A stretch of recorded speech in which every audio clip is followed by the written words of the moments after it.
Today's episode is brought to you by Polygamy Porter. For those who can't decide between Lydia and Dolores, why have just one? Polygamy Porter. Please drink responsibly. Hello, my name is Elder Juice, and I would like to share with you the most amazing book.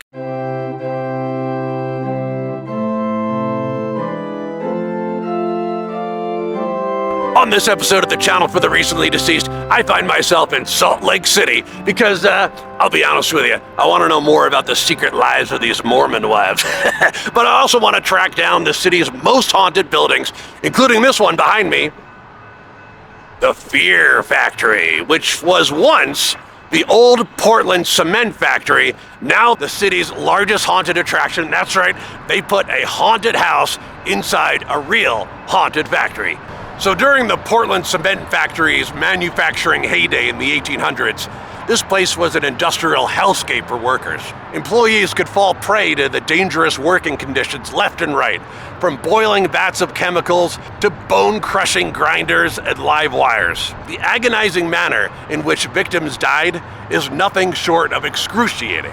Tragic accidents like this occurred frequently until the factory was finally closed down in 1991. So it's getting dark and I'm about to head in there and do the maze. They do not allow filming inside the haunted house, but you'll catch me on the flip side. Wow, okay, I just got out of the haunt and all I can say is totally lived up to the hype. That was amazing. I've never walked through anything quite like Fear Factory.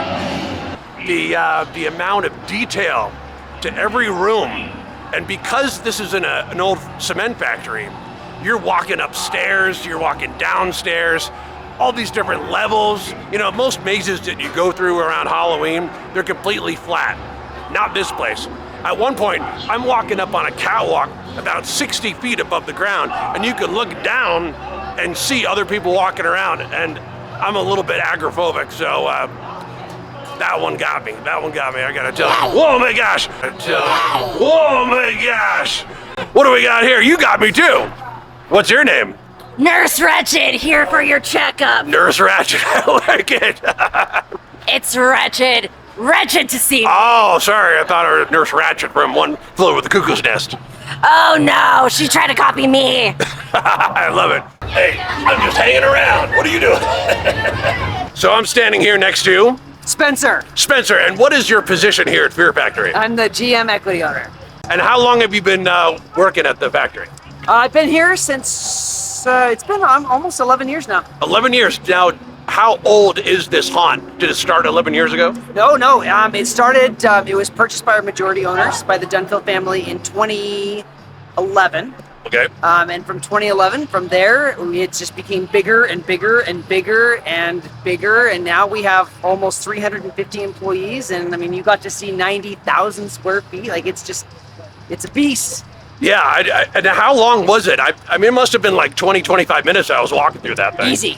Typically our time is about 35. So it depends on speed. I don't know what we are tonight, but yeah. You're in there for a while. 18 flights of stairs, lots and lots. I mean, it's a lot. It's a workout. Let me tell you, you can't have a belly like this and walk up and down these stairs without breaking a little bit of a sweat. Now, this channel, we talk a lot about ghosts and hauntings. Yeah. Apparently, the factory, when it was the cement factory, there was a lot of death that happened here.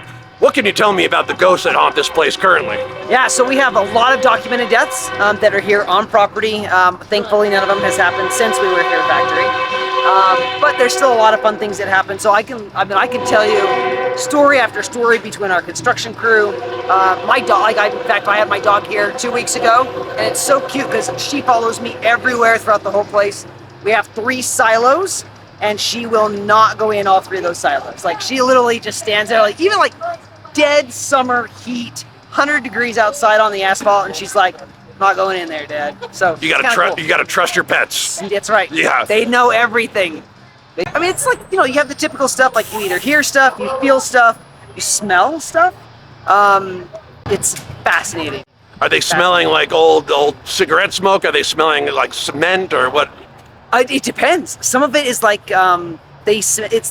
we figured out later what people were trying to describe. It was lime dust, which makes sense. It was a cement factory. Yep. It's like almost a powdery substance. But we're like, how do you smell powder? Right. So I mean, there's just, it's a lot.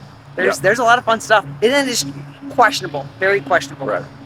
Well, again, you can take a ghost tour here Monday nights, correct? Yes. Monday nights of the old cement factory, but you got to walk through Fear Factory if you live in the area, even if you don't, even if you live in Las Vegas, Los Angeles, Come on wherever you got to come and check this place out because it is amazing. Really put me into the Halloween spirit. So come down and check it out. How many nights are you open? We'll be open 33 nights this season. 33 nights. So once we get towards late October, you're going to be open almost every night. Almost every night. Yeah.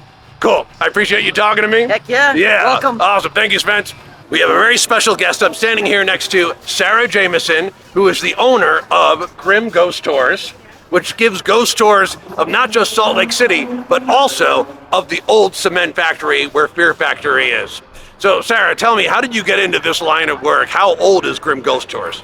So Grimm Ghost Tours has been around for 14 years. We've done the bus tours, cemetery tours, walking tours, and we've been doing tours here at the Fear Factory for about 7 years now. 7 years on Monday nights, correct? Correct. Monday nights, September through October. September through October. In addition to the tours, you also do paranormal investigations of the factory? Yes, so usually starting February, March, when the weather warms up a little bit, once a month, we bring people in here. All the lights are off, the actors are all gone, and you get to have 4 to 5 hours in these buildings investigating and getting to know and experience and interact with the real ghosts. I love it. Now tell me a little bit about these real ghosts. One of them is named George, correct? Yes, George is one of our very well-known ghosts. He usually brings himself present. Most of the time, he's one of our ghosts who is actually very, very touchy-feely. On our paranormal investigations, if you feel someone grabbing at your ankle or maybe even playing with your hair, usually that's George. He tends to like to get a little close. Now, George's backstory is that he met a very untimely... What's going on behind me here? Was that George? He met an untimely, very violent death like so many other workers here at the factory in the 1800s, correct? Wasn't he pulled into a machine? Yeah, so George himself, he was oiling a big piece of machinery when he got pulled in, and he got wound around and around and around. And then finally, it spit his body back on the floor and it tore it to pieces. As so many of the accidents that happened here when it was a cement factory, it's a dangerous job and people died doing it.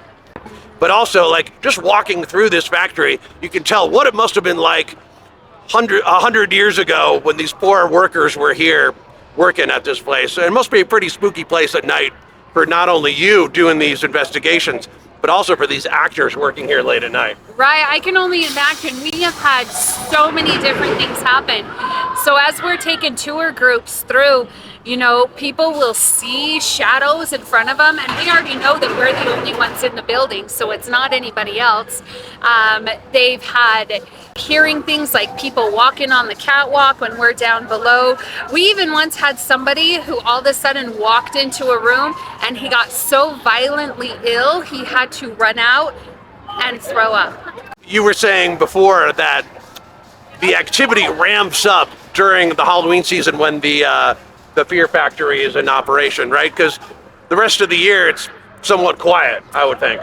Well, we still get activity all year round, but we can tell when everything starts leading up to Halloween because the energy that this haunted house brings, bringing the people in, their fears, getting scared, all of that just gives this extra sense of energy to the ghosts that reside here, and they are excited. They are excited for the people. They're excited to maybe lend in their own scares as people are walking through the haunted house. So your next investigation is on Monday, or your next walk? Yeah, our next tour will be on Monday. We do a 7, an 8, and a 9 p.m. on Mondays.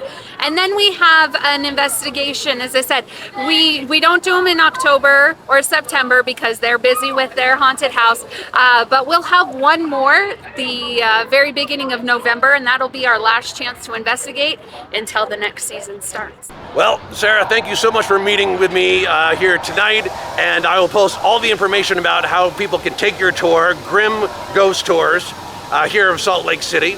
And thank you so much. Good to talk to you. Yeah, happy Halloween. Happy Halloween. Bye. But the cement factory isn't the only haunted building in Salt Lake City. Here's two more. Behind me is the Alta Club, established in 1883. The Alta Club is where Utah's elite came to schmooze, scheme, and sip expensive whiskey. It's like the skull and bones of the West, if those bones got up to walk around.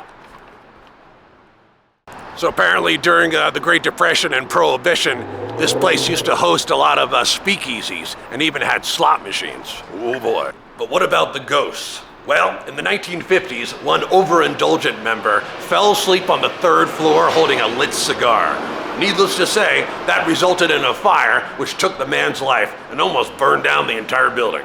But some members still attest to seeing an apparition of a dapper gentleman smoking a cigar in the main room.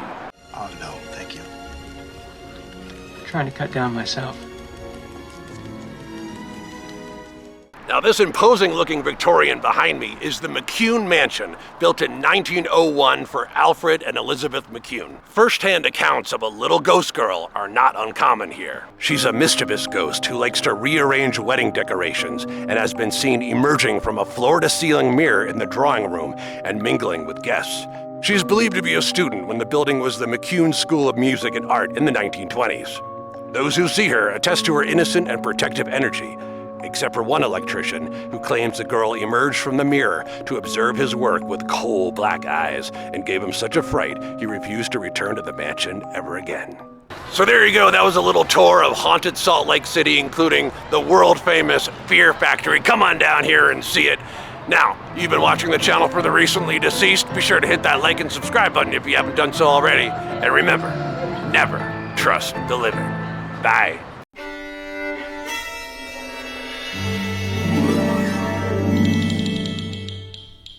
Do you want me to say it? Oh, absolutely. Say it. What? Okay, she doesn't think you're good at hair, and she told me not to go to you for hair, and that's why I went to a different salon.